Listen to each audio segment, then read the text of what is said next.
I should have known something was wrong when Daniel insisted on taking a separate car to the airport. I need to pick up my parents first, he said, avoiding my gaze. Just grab an Uber to gate 12. We'll meet you there. His tone was clipped, almost dismissive, but I brushed it off. After 5 years of marriage, I had grown used to his family's subtle jabs about my humble beginnings. Daniel came from old money, and his parents had never let me forget it. Still, I held my head high. This trip to Italy was supposed to be a fresh start for us, a chance to mend the cracks that had been forming in our relationship. I arrived at JFK Airport 2 hours early, just as planned. My small carry-on was packed with only the essentials. Over the years, I had learned to travel light, especially after enduring my mother-in-law's constant critiques about my unrefined wardrobe. As I rolled my suitcase through the bustling terminal, I scanned the crowd for Daniel and his parents. That's when I noticed a flight attendant approaching me, her expression unreadable. "Miss Carter," she asked, her voice soft but firm. "Your family asked me to give you this." She handed me a folded piece of paper, and my stomach dropped. I recognized the handwriting immediately. It was my mother-in-law's, elegant and precise. My hands trembled as I unfolded the note. "Dear Clara," it began. "After much consideration, Daniel and I have decided it would be best if you didn't join us on this trip. This is a family matter, and your presence would only complicate things. We've canceled your ticket. Perhaps you can use this time to reflect on why you'll never truly be one of us. Best, Margaret." I read the note twice, my heart pounding in my chest. The words cut deeper than I expected. Years of passive-aggressive comments, backhanded compliments, and outright disdain, all condensed into a few cruel sentences. I pulled out my phone and dialed Daniel's number, but it went straight to voicemail. My hands were shaking so badly, I could barely hold the phone. Well, look who's still here," a familiar voice sneered. I turned to see Daniel, flanked by his parents, all dressed in their usual designer travel attire. My mother-in-law, Margaret, wore a smug smile, while Daniel's father, Richard, looked bored, as if this were just another mundane errand. "Clara, didn't you get our note?" Margaret asked, her tone dripping with faux concern. "This is a family trip. You understand, don't you?" "I am family," I said, my voice barely above a whisper. My heart was racing, and I could feel the sting of tears threatening to spill over. I looked at Daniel, pleading with my eyes. "Daniel, please. I'm your wife." Daniel wouldn't meet my gaze. "Mom's right, Clara," he said, his voice cold. "This is an important trip. We're meeting with potential investors and, well, you know how you can be. Like at the charity gala last year. You embarrassed us in front of everyone." His words hit me like a punch to the gut. The charity gala. How could I forget? Margaret had spent the entire evening making snide remarks about my little nonprofit job, while Daniel stood by and did nothing. What they didn't know was that I had spent most of the night discussing educational initiatives with the CEO's wife, who happened to be a former teacher herself. She had been impressed with my passion, but of course, Daniel and his parents had been too busy schmoozing to notice. "I paid for my ticket myself," I said, my voice shaking with anger. "You can't just cancel it." Margaret's smile turned icy. "Actually, we can. Daniel paid for all the tickets, including yours. A quick call to the airline and, poof, gone." She waved her hand dismissively. "Now, if you'll excuse us, we need to check in for our first-class flight." They turned and walked away, dragging their expensive luggage behind them. Daniel hesitated for a moment, but he didn't look back. I stood there, humiliated and stranded, as my husband once again chose his toxic family over me. The flight attendant who had delivered the note looked at me with sympathy. "I'm so sorry," she whispered. "Let me help you book a new ticket." "That won't be necessary," a deep, authoritative voice interrupted. We both turned to see a distinguished man in his 50s, dressed in a sharp suit. His eyes were warm but resolute. "I'm Jonathan Hayes, CEO of Horizon Airlines." I couldn't help but overhear what just happened. Margaret's face drained of color, and Daniel and Richard stopped mid-check-in, clearly rattled by the sudden shift in attention. "Miss Carter, if you'd come with me, please," Mr. Hayes said, gesturing toward a quiet lounge area. I think we need to have a chat about what just transpired, and perhaps review some footage from last year's charity gala. I followed him without hesitation, my heart beginning to settle as I realized that something might actually be done about this. As we walked, I heard Margaret's shrill voice from behind. Daniel, do something. That's Jonathan Hayes. He controls half the international routes. But for the first time in years, I didn't care. Mr. Hayes led me into a private lounge, its walls lined with sleek, modern decor. The room was quiet, a stark contrast to the chaos I had just left behind. He gestured for me to sit, and I did, my legs still trembling from the emotional whirlwind. He took a seat across from me, his expression calm but serious. Tell me everything, Clara, he said, pulling out a notebook. And don't hold back. I have a feeling your in-laws have been causing more trouble than just this little stunt at the airport. I took a deep breath, trying to steady myself. Where to even begin? The years of subtle digs, the constant reminders that I didn't belong, the way Daniel always sided with his parents over me, it all came rushing back. I started with a charity gala, recounting how Margaret had spent the entire evening belittling me, while Daniel stood by and did nothing. I told him about the countless times they had made me feel small, unworthy, and out of place. Mr. Hayes listened intently, his expression growing darker with each word. When I finished, he leaned back in his chair, his jaw tight. Your in-laws have quite the reputation with us, he said, scrolling through a tablet. Multiple incidents of berating staff, demanding perks, and threatening to use their connections to ruin careers. But the charity gala, that's what really caught our attention. He tapped a button, and a video began to play on the lounge's large screen. There was Margaret, visibly intoxicated, demanding that a flight attendant be fired because her champagne wasn't chilled to her liking. Another clip showed Richard bullying a customer service rep, insisting on a free upgrade because he was close friends with the CEO. The best part? They never recognized Mr. Hayes, who had been at the gala that night. Too busy flaunting their wealth to notice the one person they should have been watching. My phone buzzed, another call from Daniel. I let it ring through. Now, Mr. Hayes said, his voice calm but firm, let's talk about your travel plans. First, your ticket wasn't actually canceled. Your husband's attempt to do so raised a red flag for potential financial control, which automatically triggered a review. I gasped. Daniel had always been financially manipulative, but I had never considered it abuse.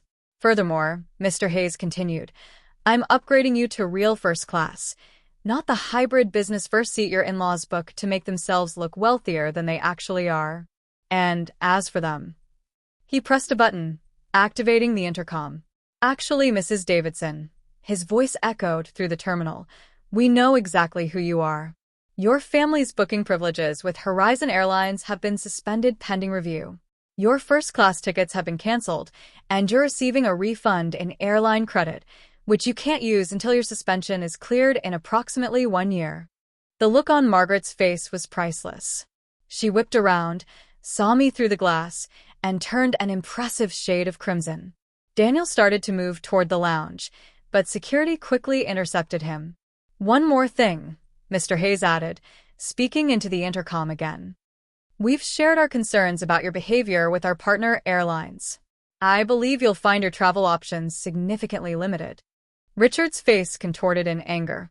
You can't do this. We have connections. Yes, Mr. Davidson. Mr. Hayes replied unfazed. You had connections. Past tense. Now, if you'll excuse us, Miss Carter and I need to finalize her travel plans. Perhaps you three should look into train schedules. What happened next was pure chaos. Margaret tried to bulldoze her way into the lounge, but was swiftly blocked by security. Richard immediately called his lawyer, who apparently reminded him that airlines have every right to refuse service to abusive passengers. And Daniel? Well, Daniel finally showed his true colors. Clara, he shouted from behind the glass. Fix this. Tell them we're family. I stood up and walked over to the glass, locking eyes with my husband for the first time in what felt like forever. Family? I asked, my voice low but steady. Like when you cancel my ticket. Like when you let your mother belittle me for years. I pulled off my wedding ring and held it up, letting the diamond catch the light. Consider this cancelled too. Mr. Hayes's assistant appeared with new documents in hand. Your new ticket, Miss Carter, she said, handing me the papers with a smile. And we've also contacted our hotel partner in Rome. They've set up a suite for you, separate from your soon-to-be ex-husband's reservation, which we've conveniently lost. 2 hours later, I settled into my luxurious first-class pod, sipping champagne and watching through the window as Daniel and his parents fought with customer service over economy seats. They were separated, Margaret wedged between two burly bodybuilders, Richard next to a crying baby, and Daniel stuck in a middle seat by the bathrooms. But the best part? The following week, while they were stranded in Rome, scrambling to book return flights with budget airlines, I was meeting with top-tier divorce attorneys. Mr. Hayes had recommended the best firm in the city, the very one that had handled his sister's high-profile divorce from a financially controlling husband. With the evidence of Daniel's financial manipulation, coupled with the airline incident, the divorce proceedings were surprisingly swift. Daniel's family's reputation was shattered. It turned out that many others had similar stories of their mistreatment of social inferiors, and they were all too eager to share them. 6 months later, I was single, teaching at a prestigious university thanks to Mr. Hayes's glowing recommendation, and flying first class to education conferences on my own terms. Meanwhile, Daniel and his family had been blacklisted by most major airlines. They were relegated to budget flights, often escorted by air marshals who had been briefed on their abusive behavior. The last I heard, Margaret had caused a scene at a budget airline counter and ended up arrested. Richard's business contacts had quietly distanced themselves, and Daniel? Well, he was living in his parents' guest room, his career a wreck after the details of his treatment toward me became public. As for me, I was finally free. Every time I flew Horizon Airlines, there was a note tucked into my ticket envelope. Welcome aboard, Miss Carter. Thank you for showing us what true class looks like. Sometimes, the best revenge isn't about getting even. It's about rising above while your enemies sink under the weight of their own cruelty. And as I soared through the clouds in first class, I couldn't help but smile. The view from up here was absolutely perfect. The weeks following the airport incident were a whirlwind. With Mr. Hayes's help, I had secured a temporary stay at a luxurious hotel in Rome. The suite was breathtaking, with floor-to-ceiling windows that offered a stunning view of the city. For the first time in years, I felt a sense of peace. No snide remarks, no passive-aggressive comments, just me, my thoughts, and the beauty of Rome. But as much as I wanted to enjoy the moment, I knew I had to face the reality of my situation. Daniel and his family were still in Rome, and I had no doubt they were scrambling to find a way to salvage their trip and their reputation. I didn't care. For once, I was putting myself first. One evening, as I sat on the balcony of my suite, sipping a glass of wine, my phone buzzed. It was an unknown number. I hesitated for a moment before answering. Clara, a familiar voice said. It was Daniel. His tone was strained, almost desperate. We need to talk. I took a deep breath, my heart pounding in my chest. What is there to talk about, Daniel? You made your choice. You chose your family over me, again. Clara, please, he pleaded. I made a mistake. I was wrong. I didn't realize how much they were manipulating me. I need you to come back. We can fix this. I laughed bitterly. Fix this? Daniel, you canceled my ticket. You left me stranded at the airport. You let your mother humiliate me for years. There's no fixing this. There was a long pause on the other end of the line. When Daniel spoke again, his voice was barely above a whisper. I'm sorry, Clara. I really am. I don't know how to make this right, but I want to try. I sighed, feeling the weight of his words. Part of me wanted to believe him, to give him another chance. But the other part, the stronger part, knew better. Daniel, it's too late. I've moved on. You should too. Before he could respond, I hung up the phone. It was the first time I had ever stood up to him, and it felt liberating. Meanwhile, Daniel and his family were facing the consequences of their actions. With their booking privileges suspended by Horizon Airlines and their reputation in tatters, they were struggling to find a way back home. Margaret, in particular, was unraveling. Her carefully constructed facade of wealth and power was crumbling, and she didn't know how to handle it.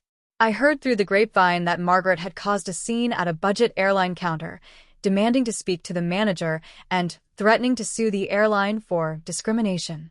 It didn't end well. She was escorted out by security and later arrested for disorderly conduct. The incident made headlines, further tarnishing the family's already damaged reputation. Richard, on the other hand, tried to salvage what was left of his business connections. But word had spread quickly, and his so-called friends were distancing themselves. No one wanted to be associated with a family known for their abusive behavior. As for Daniel, he was a shadow of his former self. Without his family's wealth and connections to prop him up, he was lost. He tried to reach out to me several times, but I ignored his calls. I had moved on, and I wasn't looking back. With the divorce finalized, I focused on rebuilding my life. Thanks to Mr. Hayes's recommendation, I landed a teaching position at a prestigious university. It was a dream come true, a chance to do what I loved without the constant criticism and judgment. I also started traveling again, this time on my own terms. Every time I flew Horizon Airlines, there was a note tucked into my ticket envelope. "Welcome aboard, Miss Carter. Thank you for showing us what true class looks like." It was a small gesture, but it meant the world to me. One day, as I was preparing for a conference in Paris, I received an unexpected email. It was from Mrs. Hayes, Jonathan Hayes's wife. She had heard about my work in education and wanted to collaborate on a project to improve access to quality education for underprivileged children. I was thrilled. It was an opportunity to make a real difference and to prove that I was more than just Daniel's working-class wife. As I soared through the clouds on my way to Paris, I couldn't help but think about Daniel and his family. The last I heard, they were still struggling to rebuild their lives. Margaret had become a recluse, too embarrassed to show her face in public. Richard's business had collapsed, and he was facing multiple lawsuits. And Daniel? He was living in his parents' guest room, his career in ruins. It was a stark contrast to where I was now, flying first class, pursuing my passion, and surrounded by people who valued me for who I was, not where I came from. Sometimes, the best revenge isn't about getting even. It's about rising above while your enemies sink under the weight of their own cruelty. As the plane touched down in Paris, I felt a sense of peace wash over me. The past was behind me, and the future was full of possibilities. I had faced betrayal, humiliation, and heartbreak, but I had come out stronger on the other side. I stepped off the plane, ready to embrace whatever came next. The view from up here was absolutely perfect. As I walked through the bustling streets of Paris, the city felt alive in a way it never had before. The air was crisp, the scent of fresh pastries wafted from nearby bakeries, and the Eiffel Tower stood tall in the distance, a symbol of resilience and beauty. This trip was different from the one I had planned with Daniel and his family. This time, it was just me, my dreams, my ambitions, and my newfound freedom. The conference was a whirlwind of inspiration. I met educators from around the world, each with their own stories of overcoming adversity. Mrs. Hayes and I presented our project on educational reform, and the response was overwhelming. People were genuinely interested in our work, and for the first time in a long time, I felt like I was exactly where I was meant to be.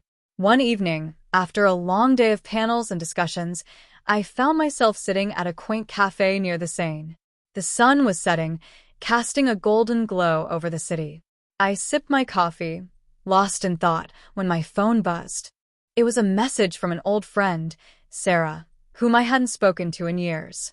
"Clara, I just heard about everything that happened with Daniel and his family. I'm so sorry you had to go through that, but I'm so proud of you for standing up for yourself. Let's catch up soon. I'd love to hear how you're doing." I smiled as I read her message. It was comforting to know that people were rooting for me, even from afar. I typed out a quick reply, promising to meet up when I returned home. As I put my phone down, I noticed a man sitting at a nearby table. He was reading a book, his glasses perched on the bridge of his nose. There was something familiar about him, but I couldn't quite place it. He looked up and caught my eye, offering a warm smile. "Clara Carter," he asked, his voice tinged with surprise. I nodded, puzzled. Yes, that's me. Do I know you? He stood up and walked over to my table, extending his hand. I'm Ethan Whitaker. Jonathan Hayes is my uncle. He's told me a lot about you. I shook his hand, still trying to process the coincidence. It's nice to meet you, Ethan. What brings you to Paris? I'm here for the conference too, he said, pulling up a chair. I work in educational technology, and I've been following your work. I have to say, I'm impressed. We spent the next hour talking about everything: education, travel, and even the challenges of dealing with toxic family dynamics. Ethan was easy to talk to, and for the first time in a long time, I felt a connection with someone who truly understood me. As the evening wore on, Ethan suggested we take a walk along the Seine. The city lights reflected on the water, creating a magical atmosphere. We talked and laughed, and for a moment, I forgot about the pain of the past. It felt like a new beginning, a chance to start over. But just as I was beginning to let my guard down, my phone buzzed again. It was a call from an unknown number. I hesitated before answering, my heart racing. Clara. Daniel's voice came through the line, shaky and desperate. I need to see you. Please. I'm in Paris. I froze, my mind racing. How had he found me? And why now? Ethan noticed the change in my expression and placed a reassuring hand on my arm. Is everything okay? He asked softly. I shook my head, trying to steady my breathing. It's my ex-husband. He's here. In Paris. Ethan's expression darkened. Do you want me to stay with you? Or call someone? I took a deep breath, feeling a surge of determination. No. I'll handle this. But thank you. I ended the call and turned to Ethan. I need to go. But can we meet tomorrow? I'd like to continue our conversation. He nodded, his eyes filled with concern. Of course. Just let me know if you need anything. I made my way back to my hotel, my mind racing. Daniel's sudden appearance had thrown me off balance, but I wasn't the same person I had been when I left him. I was stronger now, more confident.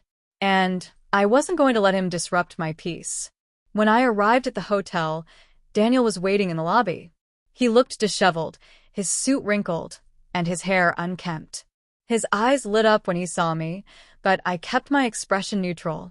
Clara, he said, rushing toward me. Thank God you're here. I've been trying to reach you for days. I crossed my arms, keeping my distance. What do you want, Daniel? He hesitated, his confidence wavering. I need your help. My parents, they've cut me off. I have nothing left. No money, no job, no place to stay. I thought, maybe you could help me. I stared at him, disbelief and anger swirling inside me. You thought I would help you? After everything you've done? He looked down, shame written across his face. I know I don't deserve it. But I'm desperate, Clara. I don't know where else to turn. I took a deep breath, trying to keep my emotions in check. Daniel, you made your choices. You chose your family over me, over us. And now you have to live with the consequences. He looked up, his eyes pleading. Please, Clara. I'm begging you. Just give me one more chance. I shook my head, my resolve firm. No, Daniel. This is where it ends. You need to figure things out on your own. I'm not going to save you. He opened his mouth to protest, but I turned and walked away, leaving him standing there, alone and defeated. The next morning, I met Ethan for breakfast at a charming cafe near the Louvre. He listened as I told him about Daniel's unexpected appearance, his expression a mix of concern and admiration. You handled that with so much grace, he said. I don't know if I could have been that strong. I smiled, feeling a sense of pride. It wasn't easy, but I've learned that I can't keep letting people like Daniel dictate my life. I deserve better. Ethan reached across the table, his hand covering mine. You do deserve better, Clara. And I hope you know that there are people out there who see your worth. His words warmed my heart, and for the first time in a long time, I felt hopeful about the future. As the days went by, Ethan and I grew closer. We explored Paris together, visiting museums, strolling through gardens, and sharing stories about our lives. It was refreshing to be with someone who valued me for who I was, not for my background or status. But just as I was beginning to let myself dream of a future with Ethan, I received another unexpected call. This time it was from Margaret. "Clara," she said, her voice trembling. "I need to apologize. For everything." I was stunned. Margaret had never apologized for anything in her life. "What's going on, Margaret?" I asked cautiously. She took a deep breath. "I've been doing a lot of thinking about the way I treated you, the way I raised Daniel. I was wrong, Clara. And I'm sorry. I didn't know how to respond. Part of me wanted to hang up, to protect myself from her manipulation. But another part of me wanted to hear her out. Thank you for saying that," I said finally. "But an apology doesn't erase the years of pain you caused." "I know," she said quietly. "And I don't expect you to forgive me. But I wanted you to know that I'm trying to change. For Daniel, for myself, and for you." Her words hung in the air, heavy with regret. I didn't know if I could ever fully forgive her, but I appreciated the effort. As my trip to Paris came to an end, I felt a sense of closure. I had faced my past, stood up for myself, and opened my heart to new possibilities. The road ahead was still uncertain, but I was ready to embrace whatever came next. And as I boarded the plane back home, I couldn't help but smile. The view from up here was absolutely perfect. As the plane ascended into the sky, I leaned back in my first-class seat, feeling a sense of calm I hadn't experienced in years. The hum of the engines was soothing, and the soft glow of the cabin lights created a serene atmosphere. I closed my eyes for a moment, letting the events of the past few weeks wash over me. Paris had been a turning point, a place where I had confronted my past and begun to embrace my future. But life, as I was learning, had a way of throwing unexpected twists into even the most carefully laid plans. When I landed back in New York, the city greeted me with its usual chaotic energy. The familiar sights and sounds were comforting, but I couldn't shake the feeling that something was different. Maybe it was me. Maybe I was different. I had just stepped into my apartment when my phone buzzed. It was a text from Ethan. "Welcome back. Let me know when you're settled. I'd love to see you." I smiled, feeling a flutter of excitement. Ethan had been a bright spot in my trip, and I was eager to see where things might go between us. But before I could respond, another message came through. This one from Sarah. "Clara, I'm in the city for a few days. Let's meet up. I have so much to tell you." I quickly replied, agreeing to meet Sarah for coffee the next day. It had been too long since we'd caught up, and I was looking forward to reconnecting with an old friend. The next afternoon, I met Sarah at a cozy cafe in the West Village. She looked exactly the same, bright-eyed, energetic, and full of life. We hugged tightly, and for a moment, it felt like no time had passed at all. "Clara, you look amazing," Sarah exclaimed as we sat down. "Paris must have been good for you." I laughed. It was eventful, but good. Really good. As we sipped our coffee, Sarah filled me in on her life, her job, her recent breakup, and her plans to travel the world. But then her expression turned serious. "Clara, there's something I need to tell you," she said, her voice lowering. "It's about Daniel." I felt a knot form in my stomach. "What about him?" Sarah hesitated, then leaned in closer. "I ran into him a few days ago. He looked rough, like he hadn't slept in weeks. He told me he's been trying to reach you, but you've been ignoring him." I sighed, setting my coffee cup down. "I have been. He showed up in Paris, begging for my help. But I told him no. He needs to figure things out on his own." Sarah nodded, her expression sympathetic. "I get that. But Clara, he's not doing well. He told me he's lost everything, his job, his apartment, even his family's support. He's staying in some cheap motel, barely scraping by." I felt a pang of guilt, but I quickly pushed it aside. "Daniel made his choices, Sarah. He chose his family over me, over us. And now he's facing the consequences." "I know," she said softly. "And I'm not saying you should forgive him or take him back. But maybe you could talk to him. Just once. For closure." I thought about her words, my mind racing. Closure. It was something I had been searching for, but I wasn't sure if I was ready to face Daniel again. That evening, I sat on my couch, staring at my phone. Sarah's words echoed in my mind. Should I reach out to Daniel? Or was it better to leave the past in the past? Before I could decide, my phone buzzed. It was Ethan. Hey, Clara. Just checking in. How's your first day back? I smiled, feeling a sense of relief. It's been interesting. A lot to process. But I'm okay. Do you want to talk about it? He asked, his voice warm and reassuring. I hesitated, then nodded, even though he couldn't see me. Actually, yes. Can we meet up tomorrow? Of course. Whatever you need. The next day, I met Ethan at a quiet park near my apartment. The sun was shining, and the air was crisp, a perfect fall day. We walked along the tree-lined paths, and I told him everything about Daniel showing up in Paris, about Sarah's revelation, and about my struggle to decide whether to reach out to him. Ethan listened intently, his expression thoughtful. When I finished, he stopped walking and turned to face me. Clara, this is your decision, he said gently. But whatever you choose, I'll support you. Just remember, you don't owe Daniel anything. You've already given him more than he deserved. His words were exactly what I needed to hear. I felt a surge of gratitude for his understanding and support. Thank you, Ethan, I said, squeezing his hand. I think I need to see him. Just once. For closure. He nodded, his eyes filled with warmth. Then I'll be here when you're ready. Later that evening, I found myself standing outside a rundown motel on the outskirts of the city. My heart was pounding, but I took a deep breath and knocked on the door. It took a moment, but eventually, the door creaked open. Daniel stood there, looking even worse than Sarah had described. His clothes were wrinkled, his face pale and drawn. But what struck me the most was the look in his eyes, a mix of desperation and regret. Clara, he said, his voice barely above a whisper. You came. I did, I said, stepping inside. The room was small and dimly lit, with a single bed and a worn-out armchair. It was a far cry from the luxurious lifestyle Daniel had once known. We sat down, and for a long moment, neither of us spoke.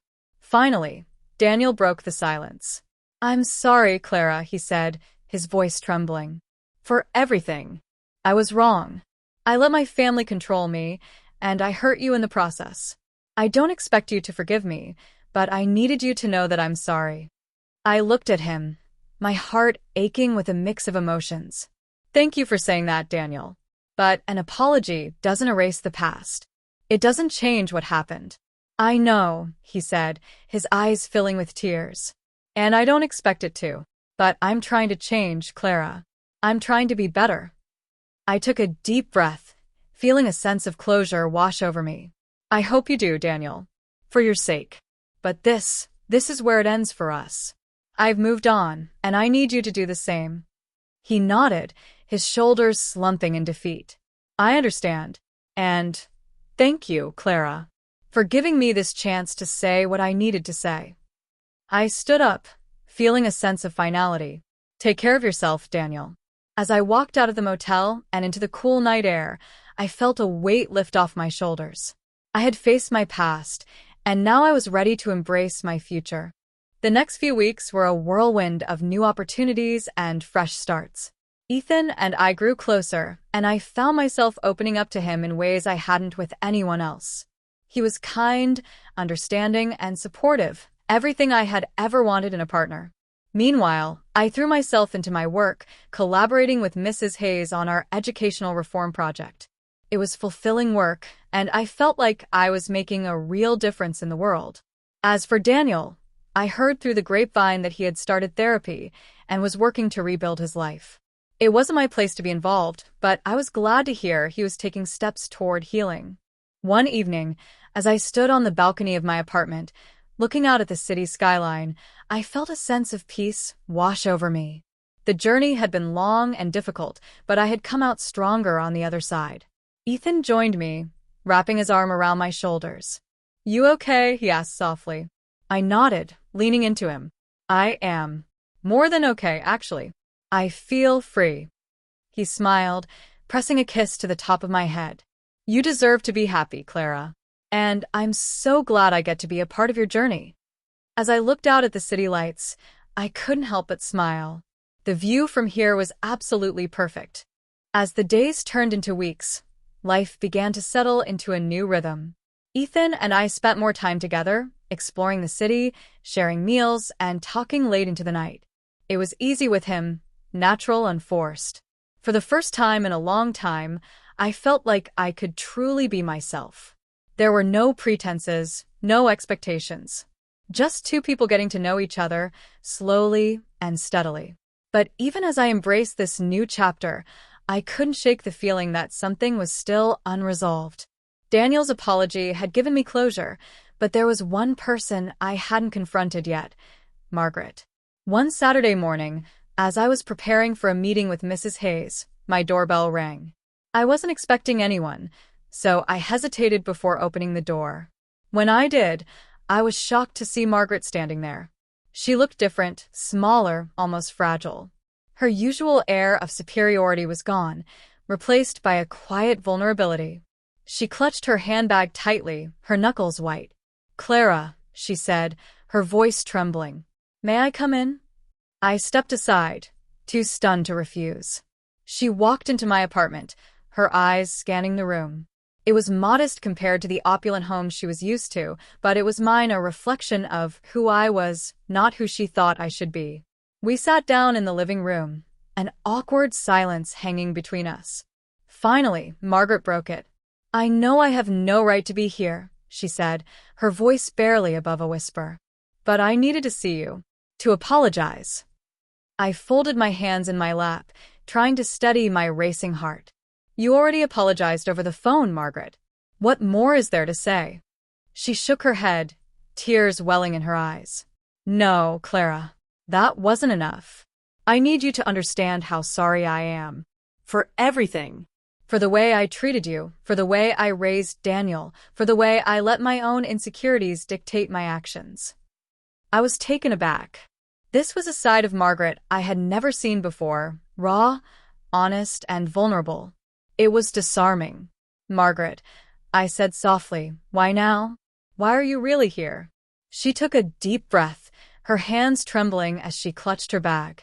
"Because I've lost everything, Clara. My reputation, my social standing, even my family.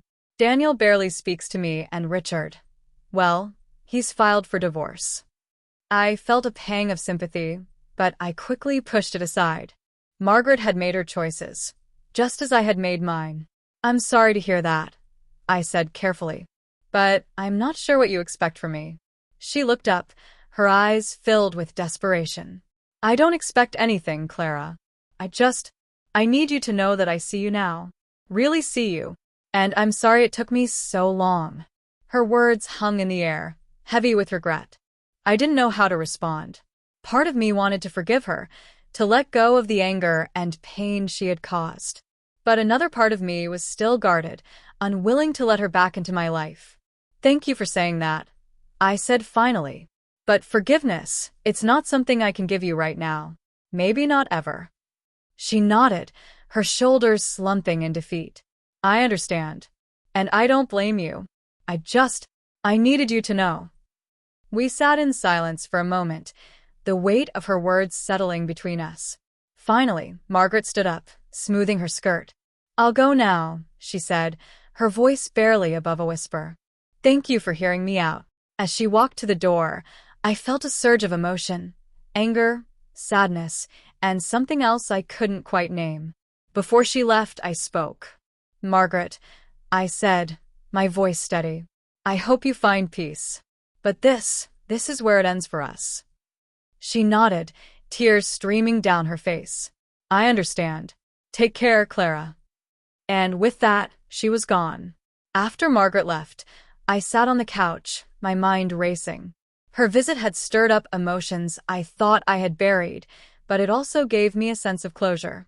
I had faced the people who had hurt me, and I had come out stronger on the other side.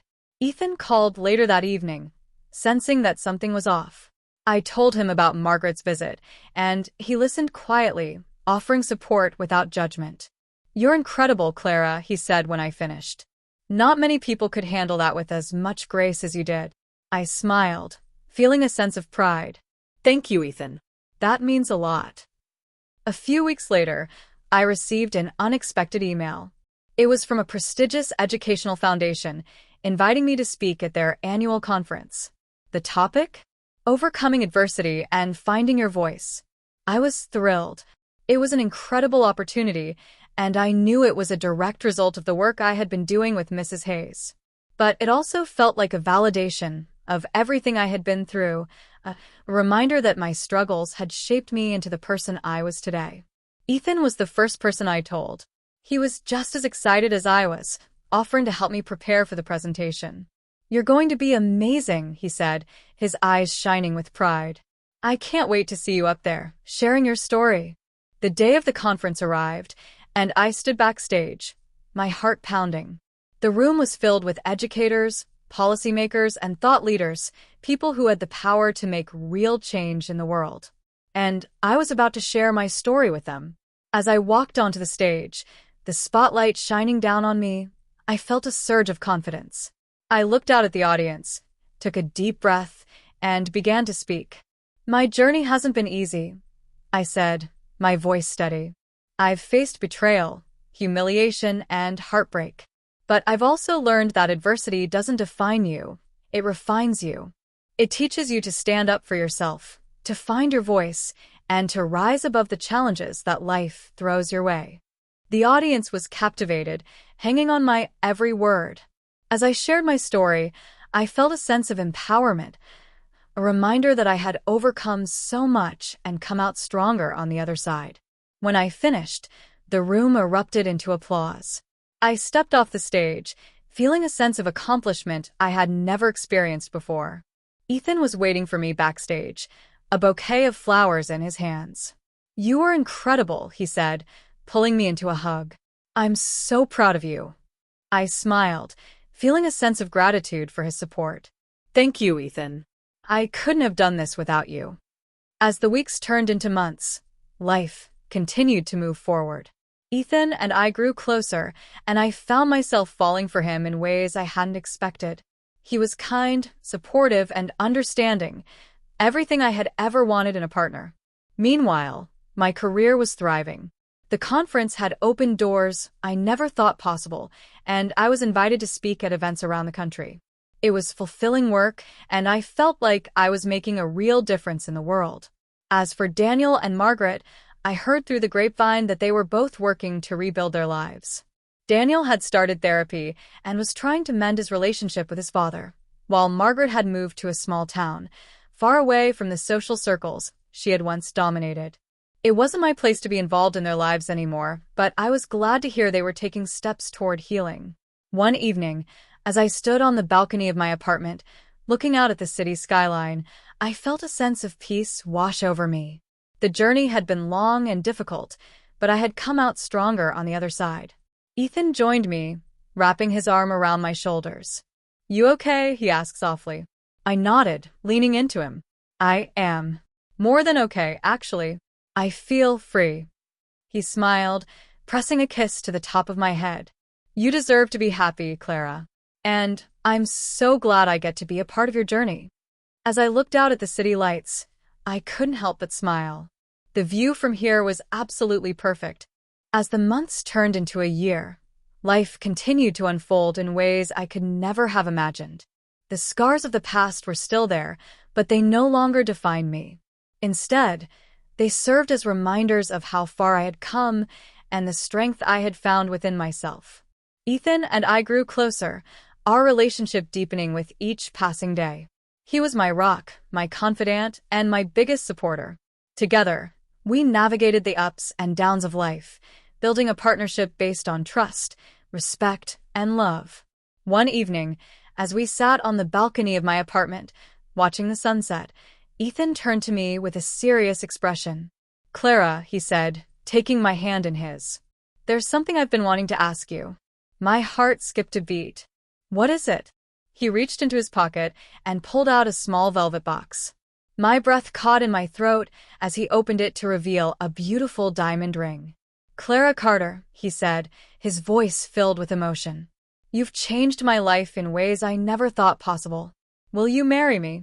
Tears filled my eyes as I looked at him, feeling a surge of love and gratitude. Yes, I whispered, my voice trembling. Yes, I will. He slipped the ring onto my finger, and we kissed, the city lights twinkling around us. It was a moment of pure joy, a celebration of the love we had found in each other. Our wedding was a small, intimate affair, held in a beautiful garden surrounded by close friends and family. Sarah was my maid of honor, and Ethan's best friend stood by his side. Even Mrs. Hayes attended, her presence a reminder of the incredible support system I had built. As I walked down the aisle, I felt a sense of peace and happiness I had never known before. Ethan's eyes filled with tears as he watched me approach, and when we exchanged vows, I knew I was exactly where I was meant to be. After the ceremony, as we danced under the stars, I felt a sense of closure. The past was behind me, and the future was full of possibilities. I had faced betrayal, heartbreak, and adversity, but I had come out stronger on the other side. Years later, as I stood on the balcony of our home, watching our children play in the yard, I felt a sense of fulfillment I had never imagined possible. Ethan and I had built a life together, a life filled with love, laughter, and purpose. My career continued to thrive, and I had become a leading voice in educational reform, traveling the world to share my story and inspire others. Ethan's tech company was flourishing, and together, we had created a foundation to support underprivileged students, giving them the opportunities one had once fought so hard for. As for Daniel and Margaret, I heard through the grapevine that they had both found a measure of peace. Daniel had remarried and was working as a counselor, helping others navigate the challenges of toxic family dynamics. Margaret had moved to a small coastal town where she spent her days painting and volunteering at a local shelter. It wasn't the life they had once known, but it was a life they had chosen, a life of humility and redemption. As I looked out at the horizon, the sun setting in a blaze of colors, I felt a sense of gratitude for the journey I had taken. It hadn't been easy, but it had been worth it. I had found my voice, my strength, and my happiness. Ethan joined me on the balcony, wrapping his arm around my shoulders. "What are you thinking about?" he asked softly. I smiled, leaning into him. "Just how lucky I am to have you, our family, and this life." He kissed the top of my head. "We're the lucky ones, Clara. You've shown us all what true strength and grace look like." As I looked out at the world, I couldn't help but smile.